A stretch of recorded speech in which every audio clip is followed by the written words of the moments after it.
After Eid के बाद हमारा पहला लेक्चर बेटा शुरू हो रहा है लॉज ऑफ मोशन। हमारा प्रीवियस जो टॉपिक था तो लॉज ऑफ मोशन बेटा आपको पता है हमने फसला के ऊपर एप्लीकेशंस, हमने फसला के ऊपर न्यूमेरिकल पढ़े हैं, मेजर किए हैं। बाद में सेकंड लॉ पे आए, सेकंड लॉ को समझा, सेकंड लॉ को मेजर किया, सेकंड लॉ के न्यूमेरिकल्स देखे और अब बेटा धीरे धीरे हम न्यूटन थर्ड लॉ पे आ जाएंगे। लेकिन सबसे पहले बेटा न्यूटन का फर्स्ट लॉ हम क्या पढ़ेंगे?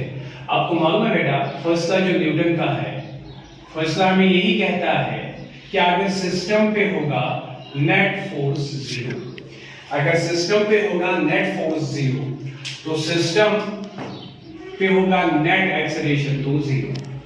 ये फर्स्ट लॉ में कहता है और इसकी मतलब यही है बेटा कि एक बॉडी अगर सिचुएशन रेस्ट होगी वो कंटिन्यूअस रेस्ट में ही रहेगी।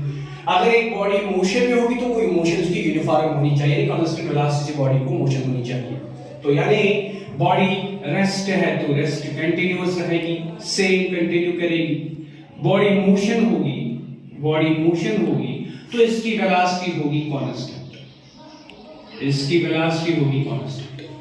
अब बेटा इसके बाद हमने सेकंड लॉ के बारे में पढ़ा था। सेकंड लॉ जो न्यूटन का था,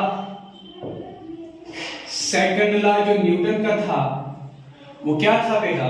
उसमें हमने देखा कि अगर बॉडी पे लगेगा नेट फोर्स वो बॉडी को चेंज इन मोमेंटम करेगा, यानी momentum change, rate of change of momentum हो जाएगा बाय अप्लाइड एक्सटर्नल फोर्स और बाय नेट फोर्स। यही है सेकंड लॉ जो हमने पढ़ा है, या average change in momentum with average time. तो बेटा ये सेकंड लॉ के बारे में हमने पढ़ा, मेजर किया, सब चीजें पढ़ी। आज हम धीरे धीरे थर्ड लॉ की बात करते हैं बेटा। थर्ड लॉ न्यूटन का क्या कहता है बेटा? थर्ड लॉ न्यूटन के बारे में यही कहता है कि फोर्स का नेचर कैसा है, यानी थर्ड लॉ जो है it addresses nature of force, nature of force. और थर्ड लॉ से हमें क्या पता चलेगा बेटा? थर्ड लॉ से हमें पता चलेगा नेचर में जब भी फोर्स होता है वो एक इंटरेक्शन होती है और उस इंटरेक्शन में दो अलग अलग बॉडीज आपस में इन्वॉल्व होती है। तो जब दो बॉडीज आपस में इंटरेक्ट करती है, फोर्स करती है, थर्ड लॉ उसी को कहते हैं। जैसे मिसाल हम यहां पे मिसाल देते हैं बेटा, ये ग्राउंड है, ये ग्राउंड है, ग्राउंड पर हमने एक बॉडी ऑफ मास m से रखा। ये ग्राउंड के कांटेक्ट में ग्राउंड को वेट फोर्स एक्ट कर रही है, वेट फोर्स। वो वेट फोर्स कितना है? mg। ग्राउंड इसको बिल्कुल बैलेंस करता है और बैलेंस कैसे करता है? Bye acting the normal reaction. Ground इस पे नॉर्मल रिएक्शन लगाता है। तो हमने देखा ground surface and body is in contact and they are interacting with each other and interaction means force। जो फोर्स एक्ट करते हैं बेटा वो क्या है? वो तो एक एक्शन फोर्स है या एक्शन रिएक्शन साइमल्टेनियस पेयर है, लेकिन अभी हम कहेंगे एक्शन फोर्स है mg, रिएक्शन फोर्स है r। यानी यहां पे हम देखेंगे जो नॉर्मल रिएक्शन है वो बराबर mg को है। तो न्यूटन्स थर्ड लॉ यही बात करता है। न्यूटन्स थर्ड लॉ हम बात करते हैं धीरे धीरे। हमने यहां पे एक दीवार है, दीवार के साथ में ग्राउंड है, ये वॉल है, ये वॉल है, ये ग्राउंड है। इसके ऊपर हमने एक टेबल रखा, टेबल रखा, ये टेबल है, टेबल पे हमने एक बुक रखी, ये एक बुक है। तो आप देखिए यहां पे बुक टेबल को लगा रही है, यानी वेट फोर्स लगा रही है W1 और टेबल इसको रिएक्ट करता है normal reaction as N1। Table खुद ग्राउंड के साथ कांटेक्ट में है तो ये ग्राउंड को दबाता है, टेबल ग्राउंड को दबाता है कुछ वेट फोर्स W2 से और ग्राउंड इसको रिएक्ट करता है कुछ नॉर्मल रिएक्शन N2 से। यानी देखिए इंटरेक्शन, यहां पे भी इंटरेक्शन, टेबल और ग्राउंड के बीच में भी interaction.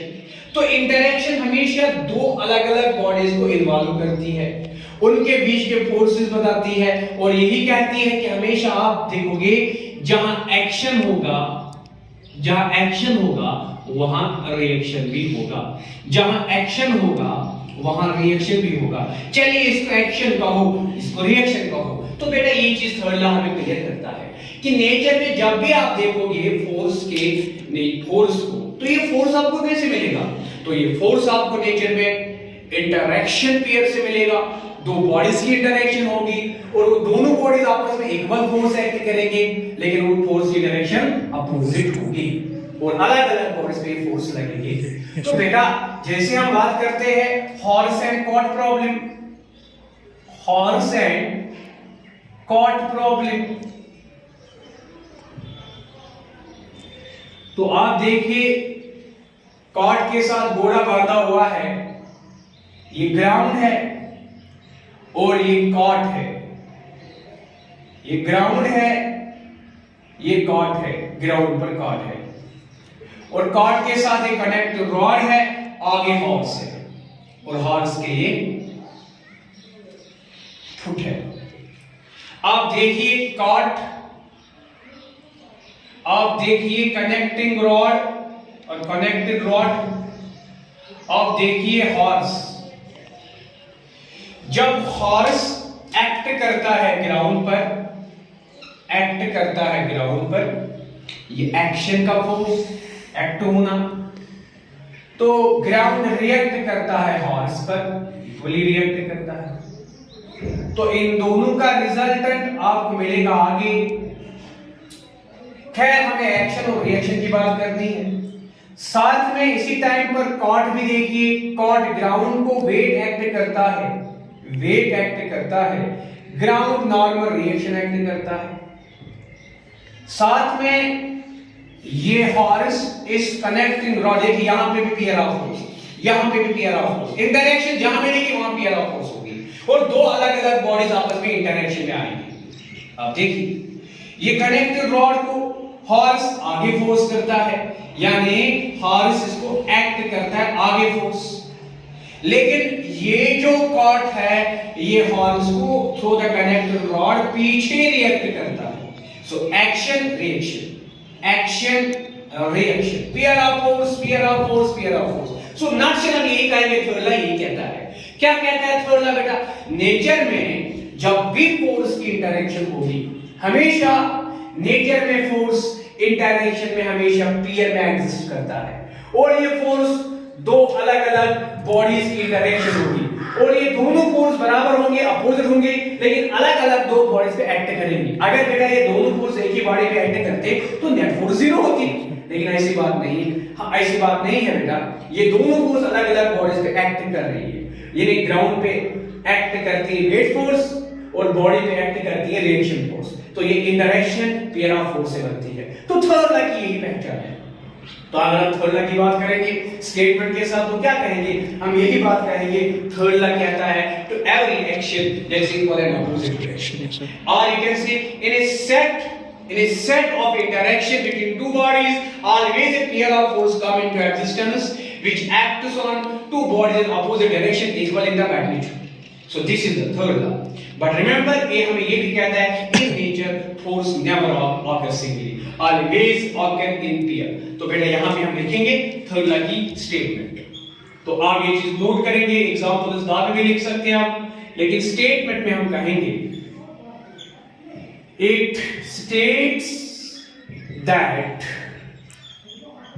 to every action there is equal and opposite reaction. To every action there is equal and opposite reaction. इसका मतलब क्या है बेटा? इसका मतलब यही है, इसका मतलब यही है in nature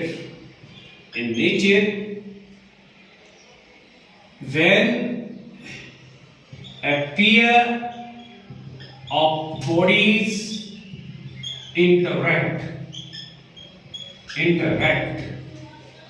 always they act equal and opposite force with each other. ये नेचर में जब भी फोर्स एक्ट होता है in nature, when a pair of bodies interact, always there interaction creates, they always create equal and opposite forces with each other. यही third law है बेटा, एक सिंपल बात तो मैं थर्ड लॉ ही है। तो अगर हम इसकी थोड़ी सी इलस्ट्रेशन बताते हैं, तो इसकी इलस्ट्रेशन हम ऐसे कहेंगे, इलस्ट्रेशन में कहेंगे हम, चलिए हम दो बॉडीज मानते हैं, let us say this is body 1, let us say this is body 2, body A and body B, let us consider this mass is m1, let's consider this mass is m2. When they are in interaction of force with each other, body m1 is supposed by mass, it is attracting this body towards itself, यानी इनकी line of centre action force line पे देखेंगे, m1 acts attraction on m2, this is the force on 2 by 1. Equally m2 attracts m1 towards itself with equal force, that is force on m1, force on 1 by m2, that is 2. They are exerting equal forces but opposite in the direction and acting on two different bodies. तो बेटा यहाँ पे हम लिखेंगे illustration में, if two bodies of mass m1 and m2 interact with each other through pair of forces F12 and F21 with each other as shown in figure. तो फिर third law क्या कहता है, then as per third law we have, third law हमें क्या कहता है बेटा, थर्ड लॉ कहता है whenever there is action there is reaction, always a simultaneous pair of force acts which is equal and opposite to each other acting on two different bodies. यानी force on body 2 by body 1 should be equivalent to force on body 1 by body 2, but remember their forces are equal and opposite in direction, that is 92 side. So this is the third law in simple. So third law बेटा यही है। तो third law में ये चीज हम याद रखेंगे, क्या कहा हमने, it states that to every action there is equal and opposite reaction. That means in nature when a pair of bodies interact always they act with equal and opposite force with each other. Illustration में दो bodies और B नाम की ली, ये force आपस में F12 और F21 लगाते हैं, तो थर्ड लॉ के एतबार से ये दोनों फोर्स आपस में बराबर लेकिन अपोजिट डायरेक्शन। तो बेटा इसमें हम एग्जांपल्स तो बहुत सारे आपके पास है, एग्जांपल्स तो आपके पास है weight force and normal reaction, यानी आप इन एग्जांपल्स आपके बोर्ड पे लिखी हुई है, इनको आप लिख सकते हो। तो इन फिगर्स जो फिगर्स हमने दी हुई बोर्ड पर है, पहली फिगर इसको हम फर्स्ट पार्ट कहेंगे, इसको हम सेकंड पार्ट कहेंगे, इसको हम थर्ड पार्ट कहेंगे। तो पहले पार्ट में पियर ऑफ फोर्स जो है वो आपके साथ नजदीक में है, नॉर्मल रिएक्शन के बराबर है mg को। सेकंड पार्ट में जो फोर्सेस हमने देखे इसमें W(N1) है, W(N2) है, यानी हम लिखेंगे normal reaction N1 is weight force W1 and इसी में हम लिखेंगे normal reaction N2 and W2, normal reaction N2 and W2। बिल्कुल। अब हम हॉर्स स्क्वाड प्रॉब्लम को देख रहे हैं, तो देखिए जिगर हॉर्स स्क्वाड प्रॉब्लम, इसको देखिए जरा, हॉर्स स्क्वाड प्रॉब्लम में देखिए फोर्सेस, तरह तरह के फोर्स है। यहां पे हम इसको रखेंगे नाम, इसको रखेंगे F1, इसको रखेंगे R1, चलो इसको मैंने R1 रखा, इसको रखेंगे F2, इसको R2, इसको हम रखेंगे action reaction A and R से ही। तो देखिए इसमें कितने तरह के फोर्सेस। तो थर्ड फिगर में हम हॉर्स स्क्वाड प्रॉब्लम की बात करेंगे, सी पार्ट, इसमें हमें मिलेगा normal reaction R1 W1 cart weight force, Normal reaction R2 on horse, active force of horse on ground F2.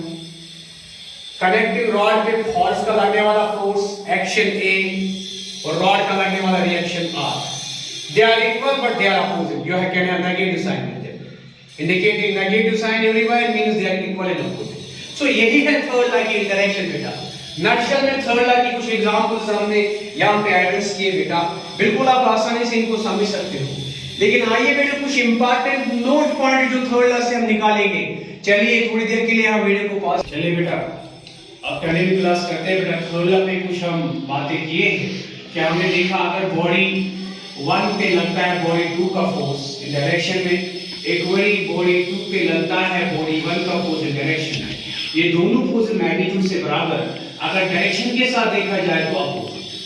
ये थर्ड लॉ की पहचान है.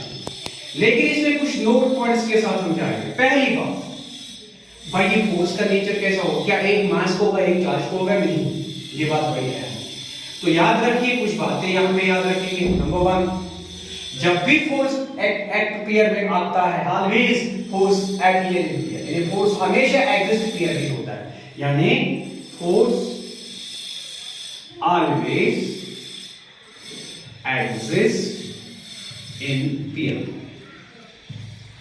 फोर्स हमेशा जोड़े से आता है, सिंगली कभी भी फोर्स प्रोड्यूस नहीं कर सकता है.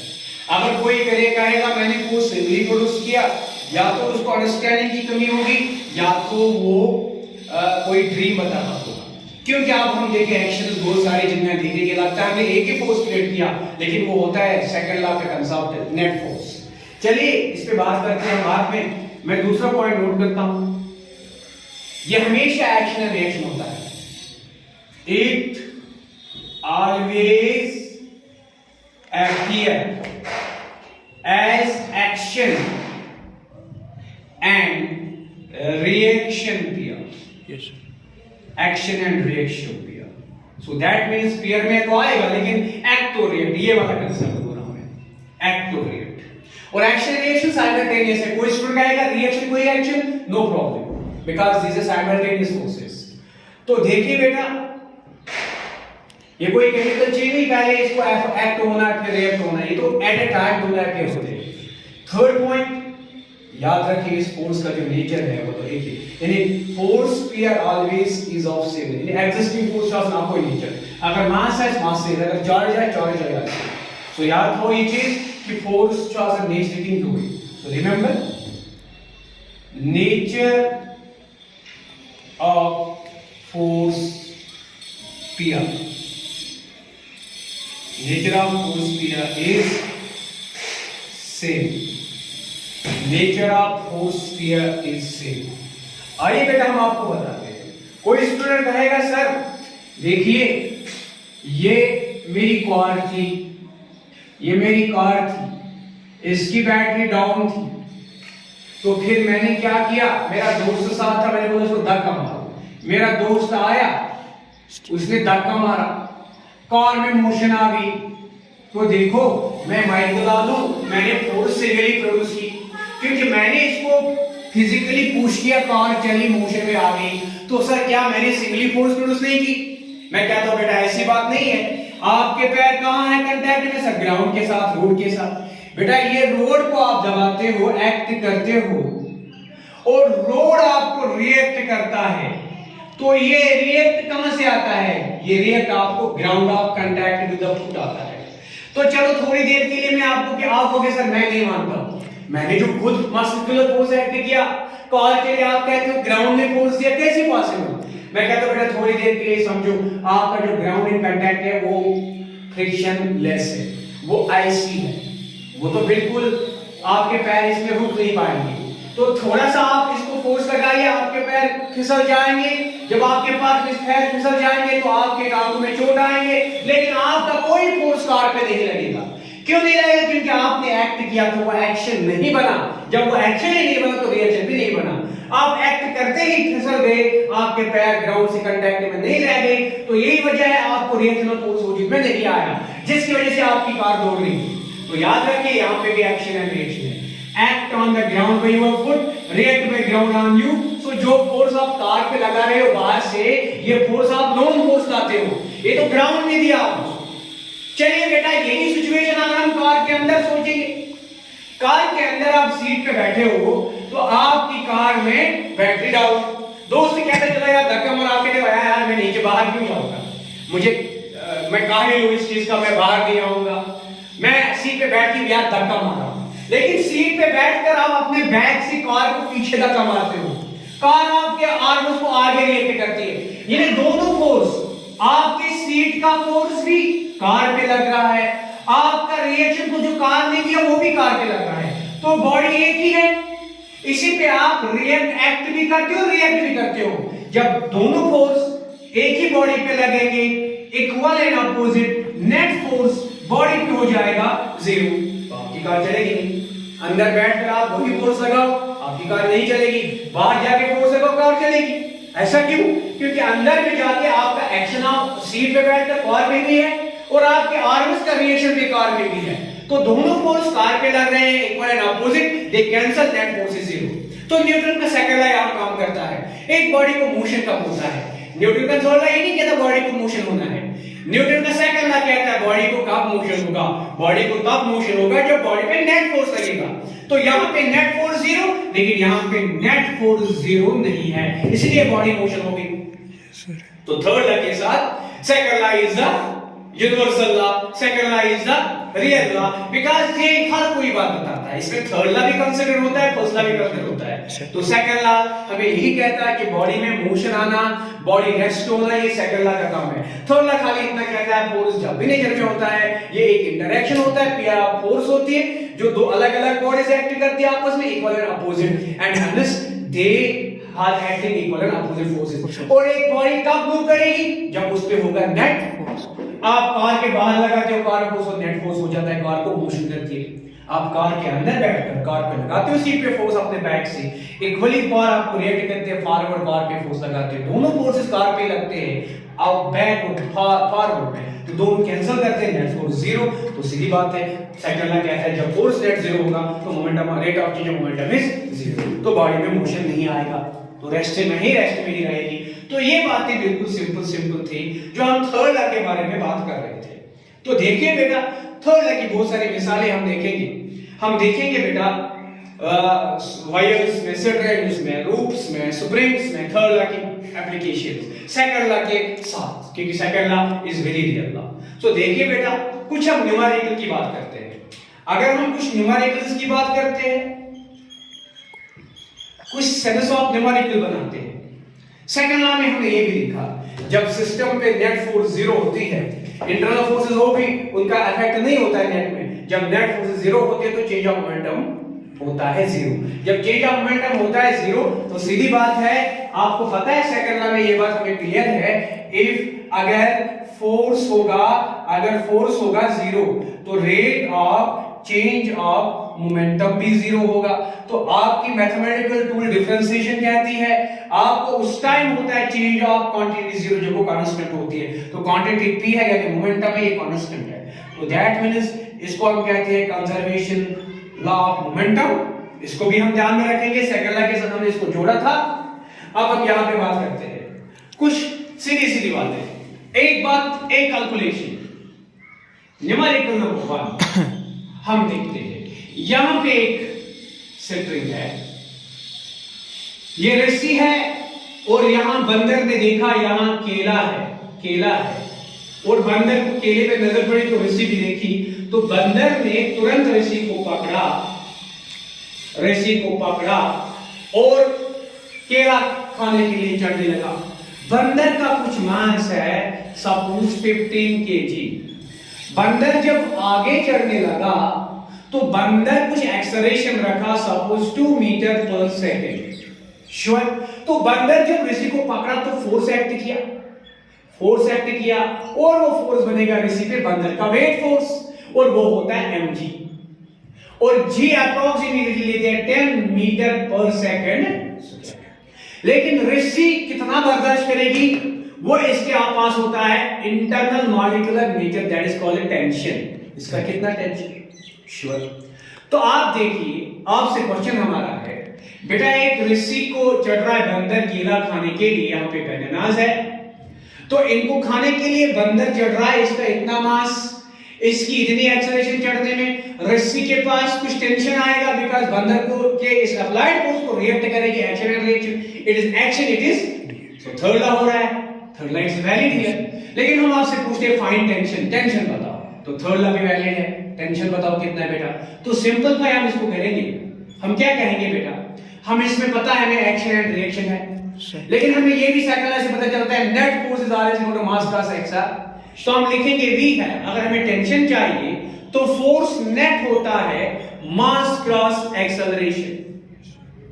तो आप देखिए फोर्स नेट कितना है, नेट फोर्स वही होता है डायरेक्शन जहां होती है XR, तो एक्सेलरेशन अपवर्ड है, तो नेट फोर्स भी अपवर्ड है। अपवर्ड कौन फोर्स है, टेंशन, डाउनवर्ड कौन फोर्स है, वेट फोर्स, तो टेंशन को माइनस हो जाएगा वेट फोर्स mg, और ये होगा नेट फोर्स बराबर mass, mass is directly 15 mass cross acceleration, 15 cross acceleration is upwards 2, sure.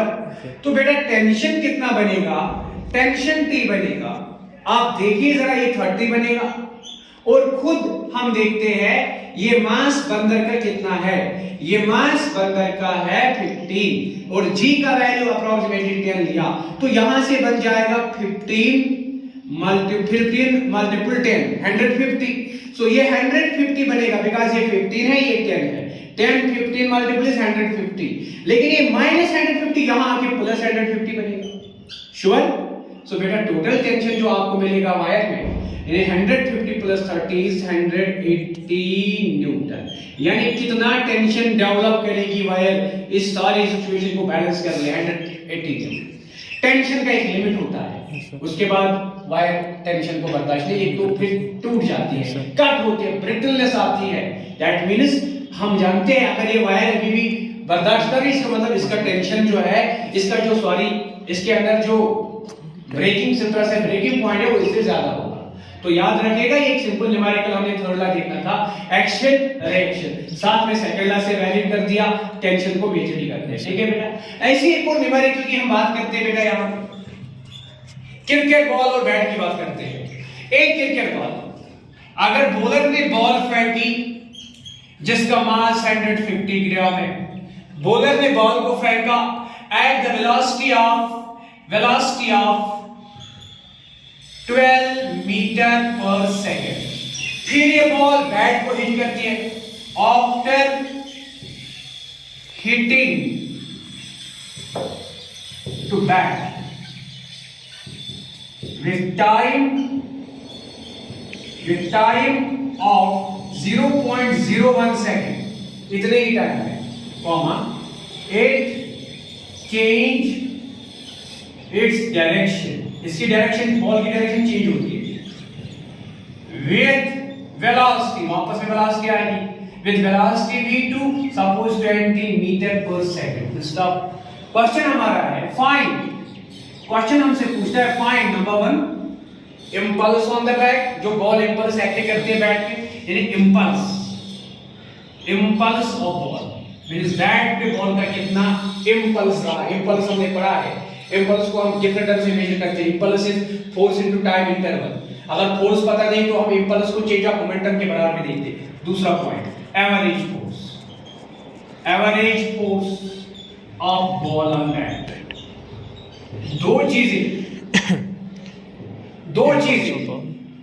मतलब अगर बॉलर ने बॉल इस मास की इसको स्पीड से थ्रो की बैट्समैन की तरफ, बैट्समैन ने बॉल को फेस किया इतने टाइम तक, फिर इसको हिट किया, डायरेक्शन चेंज कर दी, अपोजिट कर दी इतनी स्पीड से, तो हमारा क्वेश्चन है बॉल बैट पे एक्ट करते with this time interval, short time, इसको इंपल्स कहते हैं, कितनी है। दूसरा पॉइंट एवरेज फोर्स कितना है। तो बेटा दोनों चीज हमने कल पढ़े हैं लेक्चर में, इस वक्त हमें अप्लाई बनाने हैं, यानी इंपल्स को हमने पढ़ा है, यहां से सिंपली हम अप्लाई कर सकते हैं सॉल्यूशन। हमारे पास मास ऑफ बॉल 150 ग्राम है, हर चीज को हम ऐसा सिस्टम से भी देख सकते हैं। मास को देखिए, चलिए ये मास कितनी है, ये मास है near about 150 upon 1000 into kilometre में ट्रांसफर हो जाएगा, 0 के बदले 5 0 के बदले 1 0.15 kilogram mass. velocity v1 12 meter per second, velocity time to hit that is 0.01 second, ये भी ऐसा ही है. Velocity v2 hit back, ball goes back by hitting back, so that is equivalent to what? 20 meter per second. Sure. तो हमें क्या देखना है? First part impulse. So first part we have, अगर जी हम फोर्स पता नहीं है तो इम्पल्स को हमने जे से डिनोट किया था. इम्पल्स होती क्या है बेटा? Force into short duration of time, या होता है चेंज इन मोमेंटम. लेकिन ये चीज हमें है ही नहीं यहाँ पे. ये चीज तो है, सिंपल करेंगे. इम्पल्स कितना बनेगा? Change in momentum, that is mass into velocity final minus velocity initial, mv minus mv, final momentum minus initial momentum, that's called change in momentum. So आपको पता है mass of ball j बराबर 100, इसका value है 0.15. velocity, यहाँ पे ध्यान, velocity अगर बॉल आई यहां से v1 से 12 मीटर पर सेकेंड, ये बल्ले को हिट कर रही है, बल्ले से वापस जा रही है v2 से, और ये अपोजिट डायरेक्शन है, तो मतलब अगर ये 20 मीटर पर सेकंड से जाई वापस आ गई, लेकिन ये माइनस होना चाहिए बिकॉज ये यहां की तरफ है तो रिएक्ट अपोजिट है.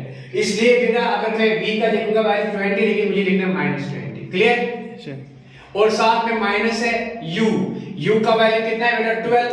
सो ये 12 बन गया. तो v - u, तो आपका इम्पल्स कितना हो जाएगा? तो ये माइनस हो जाएगा यहाँ पे, तो 0.15 माइनस बाहर 0.15 इंटू मल्टीपल 20 माइनस 20 माइनस 32, तो 32 यहाँ से यहाँ आ गया. तो इसको मल्टीप्लिकेशन में आप खुद आंसर ढूंढेंगे, ये माइनस में आएगा, इतना इम्पल्स होगा kg, impulse in change in momentum. तो मोमेंटम का साइज क्या है बेटा? किलोग्राम मीटर पर सेकंड, इसका भी आएगा kilogram metre. Part number second, अब फिर आसान है आपके लिए, फोर्स एवरेज. और आपको पता है एवरेज फोर्स कितना है, यहां ही पता चलेगा. इंपल्स अपॉन टाइम या change in momentum upon time. तो याद रखिए चेंज इन मोमेंटम या इंपल्स चेंज.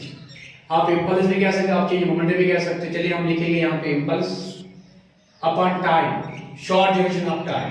तो आपको पता है फोर्स एवरेज भी आप निकालोगे, इम्पल्स आपको यहां से मिलेगा, यानी इम्पल्स कितना मिलेगा? एवरेज फोर्स वैल्यू से इम्पल्स मैग्नीट्यूड से कितना है? 0.15 into 32. टाइम कितना है बेटा? Duration 0.01. Please measure it again and you have the answer. So बेटा ये था थर्ड लॉ के बारे में आज की क्लास में बातें. थर्ड लॉ को और पढ़ना है हमें बेटा, तो लेकिन आज हम यहाँ पे ऑफ करते हैं क्लास, बिकॉज स्टूडेंट्स भी नहीं आए. ये क्लास हमने ऑफलाइन रखा है, तो हम इंशाल्लाह YouTube पे इसका क्रिएट करेंगे अपने चैनल पर. सब सब्सक्राइब करना चैनल को, और ये सारे लेक्चर धीरे धीरे अटेंड करना, कॉपी भी मेंटेन करना. Thank you so much.